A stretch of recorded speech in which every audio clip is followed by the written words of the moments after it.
저는 오늘 본문 말씀 가지고 부활과 구매욕구라는 제목으로 말씀 나누기를 원합니다. 제가 전에도 한번 말씀드렸던 것을 기억나는데, 저는 애플을 만든, 또 아이폰을 만든 스티브 잡스가 한 말을 오랫동안 저는 기억을 하고 있습니다. 이 스티브 잡스가 하기 전까지는 많은 기업인들과 물건을 만드는 사람들이 이렇게 이야기를 했습니다. 소비자가 원하는 물건을 만들어야 판매고를 올릴 수 있다. 아주 많이 저도 개인적으로 들었었습니다. 그런데 이 스티브 잡스가 애플 컴퓨터와 아이폰을 만들면서 이런 이야기를 한 것을 기억하고 있습니다. 우리는 그들이 필요할 것을 만들어야 한다라고 이야기했습니다. 저는 이 스티브 잡스가 한 말에서 하나님께서 우리에게 주시고 있는 그러한 또 다른 말씀들을 좀 떠올릴 수가 있었습니다. 하나님은 우리가 필요하고 또 필요할 것을 우리에게 공급해 주셨습니다. 그 중에 필요할 그게 바로 죄에 대한 인식입니다. 죄의 문제를 풀어가는 방법입니다. 우리는 어릴 때는 아무것도 모릅니다. 어릴 때는 마치 동물처럼 살아가죠. 어릴 때는 부모님이 주면 가지고 배고프면 울면 됩니다. 동물처럼. 그러면 부모들이 먹을 것을 주기도 하죠. 처음에는 언어도 모릅니다. 배워가죠. 경험이 없어서 실수도 많이 합니다. 젊을 때는 힘만 있죠. 힘만. 젊을 때는 힘만 있어. 그래서 막 저희 부모님들 그런 말씀을 많이 하죠. 천지도 모르고 뛰어다닌다고. 젊을 때 그렇다고 이야기를 했습니다. 특히 저도 그 이야기를 참 많이 들었습니다. 네가 무슨 장군이가 짝대기 들고 온 들판을 뛰어다니게 그랬었습니다. 그런데 부모들은 그 자식들을 교육을 시킵니다. 무슨 교육을 시킵니까? 앞으로 이런 날 것들에 대비해서 현재 너희가 지혜롭게 사는 것이 무엇인가 하는 것을 말해줍니다. 우리 하나님은 우리에게 이토록 사랑하시어 우리에게 앞으로 너희에게 필요할 것이 무엇인가까지 하나님이 우리에게 말씀해 주시는 것이 성경 말씀입니다. 제가 청년부 이 시간을 갖기 위해서 가지다가 다른 질문 때문에 시간을 가지지 못했는데, 저는 그때도 이런 질문을 했습니다. 부활이 여러분들의 생활에 실제적으로 왜 필요한가 하는 것을 한번 생각해 보라라고 그 질문을 던지고 시간을 맺지 못했었는데, 저는 오늘 그것을 다르게 여러분들 질문해 보고 싶습니다. 하나님과 말씀이 여러분들에게 놀라운 구매 욕구를 일으키고 있는지. 제가 탁구를 참 좋아했었습니다. 엄청나게 좋아했었습니다. 저희 집에는 250불짜리 탁구 라켓이 2개가 있습니다. 일반인들은 한국에 있을 때는 그것이 많이 비싸고 그랬지만은 그래도 저는 없는 돈을 들여가지고 그것을 구입을 했었거든요. 왜냐? 탁구를 치지 못하는 사람들은 관심이 없습니다. 그런데 탁구를 잘 치고 싶은 사람은 거기에 생돈을 불어 넣어서라도 그걸 가지고 싶은 겁니다. 우리 여성분들은 장신구 내지는 화장품 내지는 좋은 백과 좋은 구두 상당히 많죠. 그런 것들에 있어서 내가 마음이 한번 가게 되면 돈을 들어서라도 사겠습니다. 무엇이 생겼어요? 구매 욕구가 생겼어요. 구매 욕구가 생겼어요. 여러분들 오늘 이 본문에 나와 있는 이 하나님의 말씀, 예수 그리스도의 부활에 대해서 여러분들 스스로는 얼마만큼의 구매 욕구를 가지고 있습니까?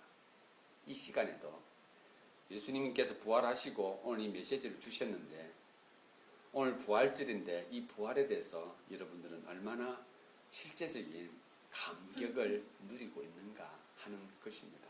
이것은 저와 여러분들이 가지고 있는 구매 욕구와 직결되어지는 것입니다.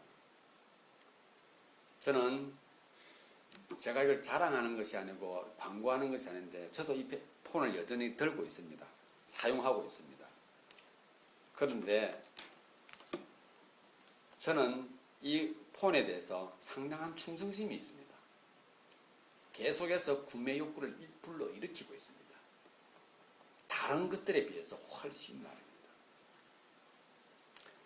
여러분들 개인적으로도 자신이 좋아하는 운동, 음식, 화장품, 옷, 책, 가사, 도구에 대해서 상대방에게 이 제품 좋다, 저 제품 좋다, 이 책 읽을만을 하다라고 구매 욕구가 생기도록 여러분들은 설명할 수가 있습니다. 내가 읽었던 좋은 책, 내가 발라봤던 좋은 화장품, 내가 들어봤던 좋은 백에 대해서 여러분 어떨 때는 막 침이 마르도록 그것을 상대방에 설명하면서 이거 사라라고 구매 의욕을 불러일으키게 할 것입니다. 내 생활에 꼭 필요한 것을 얻고 그것을 통하여 추구하는 것이 바로 구매욕이지 않습니까? 구매욕. 부활은 여러분들에게 어떤 구매 욕구를 제공하고 있습니까? 저는 오늘 이 제목을 가지고 몇 가지 함께 나누기를 원합니다. 부활은 우리에게 하나님을 예배하는 이유, 예배할 이유를 발견하겠습니다. 부활은 우리가 하나님을 예배하고 예배해야 할 이유를 말해주고 있습니다.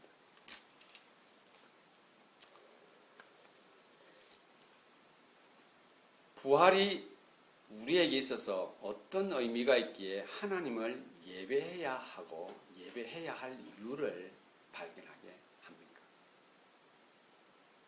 하나님께서는 우리의 현재를 사랑하고 계십니다.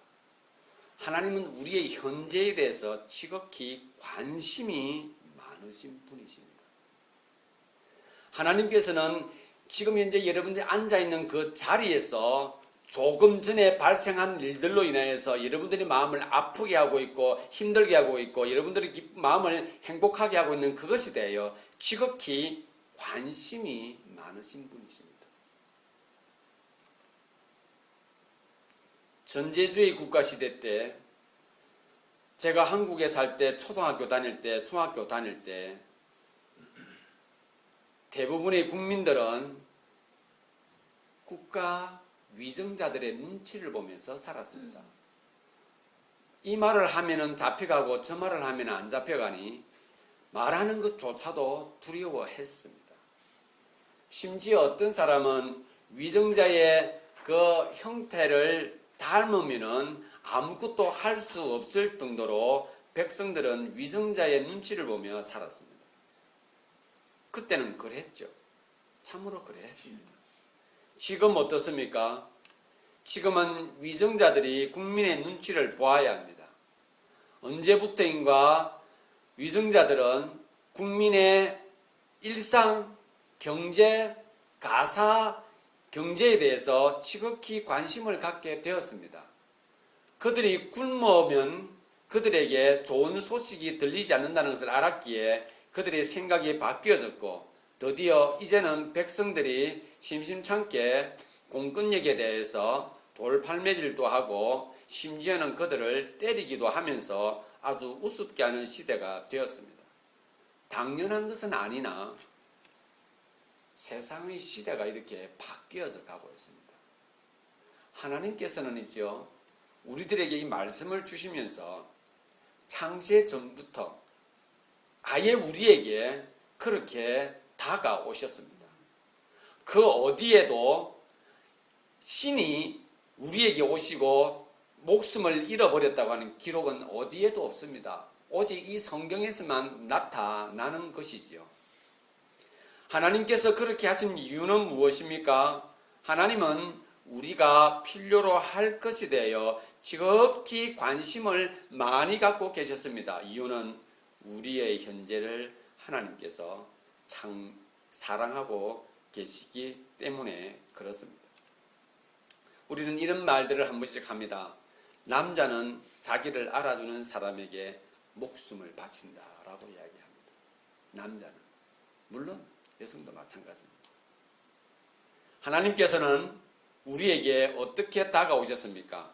강압적으로 강요하며 다가오신 것이 아니라 하나님은 우리를 당신의 대화의 대상으로 삼아 주셨습니다. 하나님께서는 이것을 모든 것을 만드시기 전부터 하나님께서는 우리를 당신의 대화의 상대자로 낙점을 찍어 주셨습니다. 지금 이 시대를 살아가는 많은 사람들은 대통령과 수상과 1대1 독대하는 것은 그들에게서는 하나님 꿈일 것입니다. 그러나 하나님께서는 지금 이 순간에도 우리 각 개인에게 지극히 관심이 많으셔서 1대1 독대하는 것을 조금도 꺼려하지 아니하시는 분이십니다. 하나님께서 관심이 많으신 것은 과거 아닙니다. 그리고 내일 아닙니다. 하나님은 현재에 대해 지극히 관심이 많으십니다. 현재의 나의 관심을 보이시는 그 하나님을 우리가 발견하고 그 사랑을 인식하게 되면 우리가 과거를 확인하게 됩니다. 하나님께서 나를 이토록 사랑해 주셨구나. 미래를 꿈꾸게 되고 소망하게 됩니다. 지금 현재 나를 이렇게 사랑해 주는 그 하나님의 모습을 내일로 연장시킬 수 있는 믿음이 생겨나기 때문입니다. 하나님을 예배하고 하나님을 예배할 이유를 그리스도의 부활이 우리에게 말해 주고 있는 것입니다. 부활은 무엇입니까?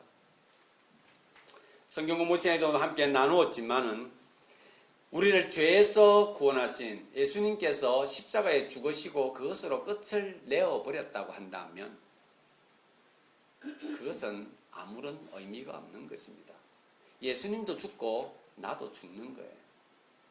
예수님도 죄값을 치르고 나도 그냥 죄값을 치르고 이 세상에서 사라져 그냥 없어지는 것입니다. 그런데 예수님께서는 그 죽음과 더불어 장사 지내고 3일 만에 오늘 2000년 전 오늘 부활하신 것입니다. 사망 권세를 깨치신 예수님을 우리는 알고 있는 것입니다. 부활에 초점이 맞춰지기보다는 사망 권세를 깨친 그 내용이 바로 부활인 것입니다. 너희의 죄가 이제는 완전히 죄가 더 이상 너희에게 힘을 발휘할 수 없다고 하는 사망 권세를 깨치신 것이 바로 무엇입니까? 살아남, 부활인 것입니다. 그리스도의 부활은 우리에게 있어서 결코 일어날 수 없는 것이며 앞으로도 그러한 것은 발생하지 않을 것이라고 우리는 믿고 있습니다. 그러나 하나님은 우리에게 죄에 대한 문제가 해결되어져야 할 이유를 우리 인간이 죄에 대해서 고민할 것이라고 하는 것에 대하여 주님은 미리 아시고 당신의 독생하신 예수 그리스도를 보내주시고 우리도 그 죄의 문제가 해결되어질 수 있도록 이제 우리가 장성하여 보니 결국은 문제가 나의 이 초라한 죄에서 모든 것이 시작되어서 가고 있구나 하는 것을 봤을 그때에 우리는 그 하나님을 높이지 않을 수가 없는 것입니다. 그 하나님의 이름을 찬양하지 않을 수가 없는 것입니다. 그래서 부활은 우리에게 하나님을 예배하고 예배해야 할 이유를 알게 해줍니다. 두 번째로 전 인류가 죄의 굴레에서 벗어날 수 있도록 하신 것이 부활의 의미인 것입니다. 우리의 현재는 어떻습니까? 하나님을 믿고 있는 예수 그리스도를 믿고 있는 우리의 현재는 어떻습니까? 우리는 현재 나의 모습은 어떻습니까? 기쁨이 충만하고 즐거움이 있으며 그 무엇인가 자신감이 넘쳐나는 그러한 강한 열정으로 계속하여 살아가고 있는지요? 그렇지 않다라는 것입니다. 사소한 일 때문에 친구와 말다툼을 하는가 하면 사소한 것 때문에 내 모든 것을 다 내려보고 싶은 그런 마음들이 생겨날 때도 있는 것입니다. 내일이 걱정되어져서 오늘 내가 아무것도 하지 못하는 참으로 미련하기가 짝이 없는 허약하기 짝이 없는 우리의 현재를 우리는 확인하고 보고 있습니다. 본문을 한번 보도록 하겠습니다. 17절 보게 되면은 그리스도께서 다시 살아나는 일이 없으면 13절에 보겠습니다. 만일 죽은 자의 부활이 없으면 14절에 보겠습니다. 그리스도께서 만일 다시 살아나지 못하셨다면 예수님께서 왜 죽었는지 저와 여러분들은 알고 있습니다. 저와 여러분들은 알고 있습니다. 그리스도가 살아나지 못했다면 그 말 속에는 그리스도가 우리를 위하여 죽었다는 사실을 우리는 확인할 수가 있는 것입니다. 여러분 기억해야 합니다. 그분은 죽으셨고 살아나셨습니다. 그분은 우리를 위하여 나를 위하여 죽으시고 나를 위하여 살아나셨습니다. 하나님께서는 우리에게 이 부활을 통하여 지금 현재 나의 현재를 가장 구체적으로 보기를 원하시는 하나님의 모습을 부활을 통하여 확인합니다. 여러분, 내 현재에서는 보잘것없고 힘이 들고 짜증이 나기도 하고 두려움에 휩싸일 때도 있고 염려와 걱정 때문에 한 발짝도 나아갈 수 없는 참으로 초라한 모습으로 현재 내가 있습니다. 여기에 있습니다. 하나님께서는 부활을 통하여 나의 현재를 가장 정확하게 설명해 주고 있는 겁니다. 설명해 주고 있어요.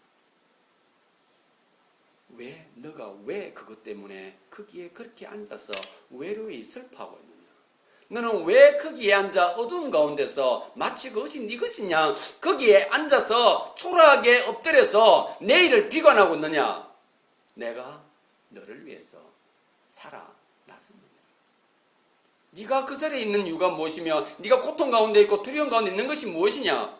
네가 가지고 있는 그 죄 문제가 하나님은 그것을 우리로 하여금 확인하게 하고 그것에 대해서 고민하게 하고 이것이 문제였구나 하는 사실을 발견할 그쯤에 하나님께서는 이미 우리를 위하여 독생하시는 예수 그리스도를 보내주시고 우리 문제를 해결해 주신 것입니다. 부활은 2000년 전에 있었던 그 사실이 그것으로 맞춰지는 것이 아니라 현재 나의 삶 가운데 아주 구체적으로 우리는 그 부활을 경험하고 있는 겁니다. 내 것으로 말입니다. 우리는 예수 그리스도께서 나를 위하여 죽으시고 나의 죄를 값을 치루어 주시고 살아나신 그 부활은 예수님의 것이 아니라 바로 나의 것이 되는 것입니다. 우리가 죽지 않으면 다르게 표현할까요? 자신이 죽지 않으면 아무것도 할 수 없습니다. 하나님은 안 죽어도 죽여도 다 하실 수 있습니다. 그러나 우리는 내가 죽으면 아무것도 할 수 없습니다. 죽는 것은 여러 가지가 있겠죠. 생물학적인 죽음도 있겠죠. 그러나 살아있으나 시체와 같은 그런 죽음들도 있겠죠. 살아있으나 두려움 때문에 자기를 다 내려놓은 그런 죽음들도 있겠죠. 기억하시기를 바랍니다. 우리는 죄로 물들어져 있는 존재들입니다. 제가 어릴 때 지금 러시아를, 지금 중국을, 어릴 때는 중국을 중공이라 했습니다. 중국 공산국가 중공. 러시아를 소련이라 했습니다. 소련. 그래서 그 나라를 그릴 때는 우리나라 사람들이 참 특이하게 중공 나라를 빨갛게 그리고 러시아를 빨갛게 이렇게 그렸습니다. 이유는 공산국가고 우리를 죽이는 데다라는 걸 보여주기 위해서 그렇게 했습니다. 그래서 우리는 어릴 때 그런 이야기도 많이 들었죠. 그 어떤 소년이 나는 공산당이 싫어요 라고 하며 죽어갔던 것들을 막 우리의 교육을 많이 시켰습니다. 빨간색으로 물들여져 있는. 여러분, 예수님께서 부활하신 이 시점에 빨간색으로 물들여지는 자기를 이제 지우시기를 바랍니다. 여러분, 그 아픔과 압박에서 벗어나시기를 바랍니다. 우리의 신앙의 모습은 내 현실과 아주 밀접하게 연관되어져 있는 것입니다.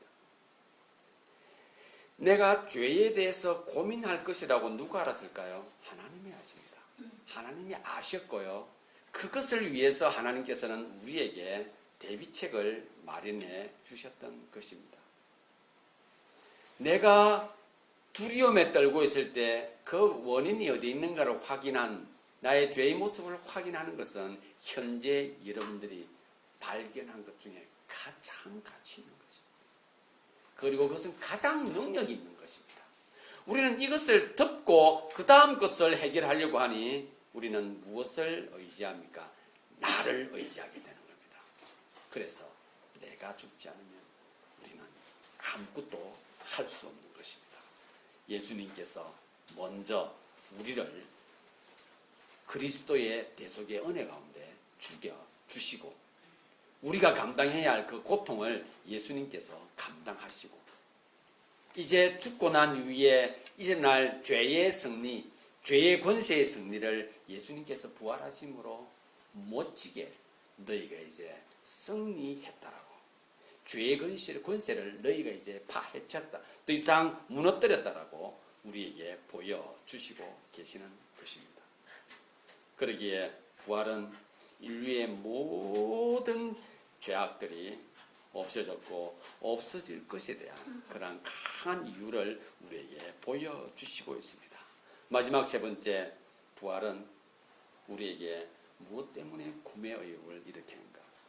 우리가 살고 살아야 할 이유를 부활이 보여주고 있기 때문에 그렇습니다. 부활은 저와 여러분들의 삶의 근거입니다. 죽을 수밖에 없지 않았습니까? 다 죽었지 않습니까? 이젠 죽었어요. 우리는 무엇으로 삽니까? 부활하신 주님 때문에 사는 겁니다. 우리의 삶은 그분이 우리의 근거가 되는 겁니다. 좀 더 구체적으로 말하면 부활이 우리의 삶의 근거가 되는 것입니다. 부활은 우리에게 무엇을 말해주고 있습니까? 하나님이 계신, 하나님께서 나에게 말씀하신, 하나님께서 나에게 다가오신, 하나님께서 나를 만지신, 다 그게 포함되어져 있는 겁니다. 그럼 좀 더 가서 부활은 우리는 무엇을 생각합니까? 장사 지낸 말을 생각하게 되는 겁니다. 장사 지낸 말은 무엇을 생각하게 됩니까? 무엇을 기억하게 됩니까? 십자가의 죽으심을 생각하게 되는 것입니다. 십자가의 죽으심을 그냥 나 몰라라 하지 않았기에 예수 그리스도의 십자가의 죽음의 의미를 아는 것은 우리에게서는 내 삶의 새로운 방향을 제시받게 되는 것과 똑같은 것이며 그것은 하나님의 능력이 아니고서는 받을 수 없는 것이기에 우리의 삶의 근거는 참으로 확인하는 것은 참으로 가치 있는 것이고 의미 있는 것입니다. 부활은 하나님을 가장 정확하게 보여주고 있습니다. 왜냐? 하나님께서 우리를 만드셨어요. 에덴 동산의 모든 것들을 다 누리게 하셨습니다. 그런데 먹지 말라고 하는 그 선악과를 먹는 순간에 인류는 범죄하게 되었습니다. 죄의 덩어리 속으로 빠져들게 되었죠. 하나님께서 우리를 보시고는 많이 실망하셨습니다. 하나님은 죽이기도 하시고 살리기도 하십니다. 그래서 하나님은 우리를 싹 딜릿 시키지 않았습니다. 제거하지 않았습니다. 우리를 얼마나 사랑하셨는가. 우리를 대화의 대상으로 삼으시고 당신이 만드신 것을 다 관리하도록 우리에게 그 은혜를 주셨습니다. 우리가 만약 딜릿이 되는 순간에 너희는 죄에 대해서 졌어. 하나님은 그렇지 않으나 우리는 그렇게 된 겁니다. 그런데 하나님은 우리를 이렇게 사랑해 주셨습니다.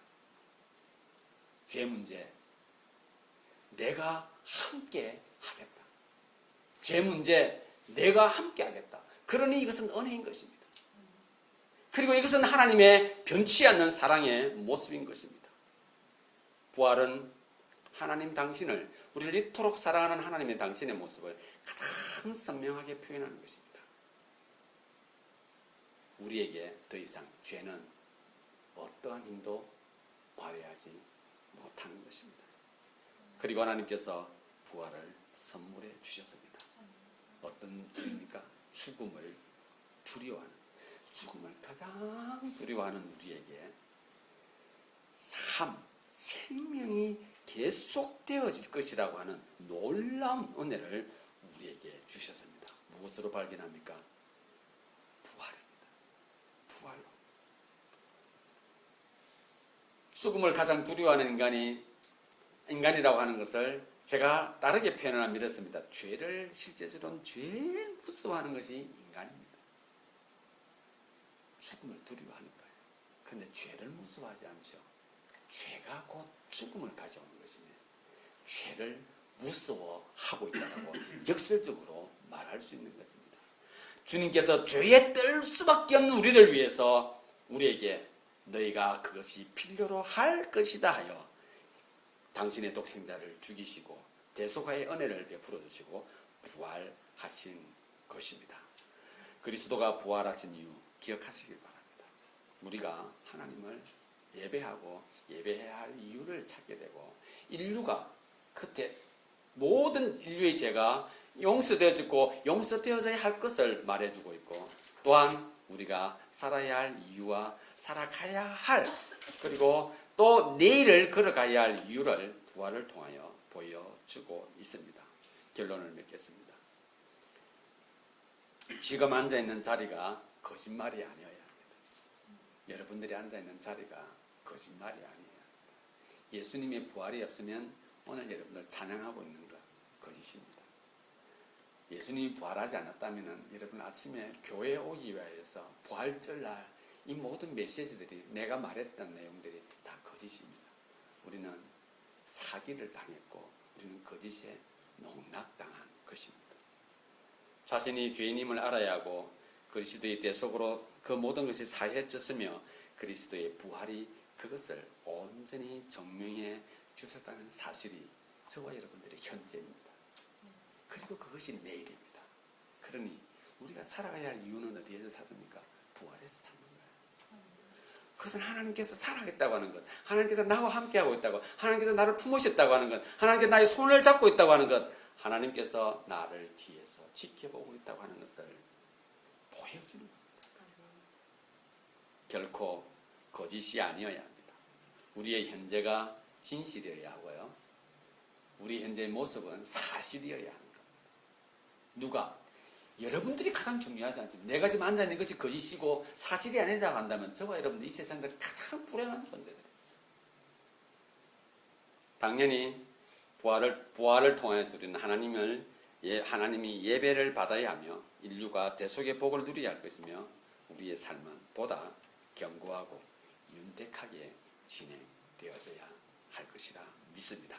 부활절 아침에 다시 사신 주님을 진심으로 찬양하며 주님께 영광을 돌려드리는 저와 여러분들이 되시기를 바랍니다. 아멘.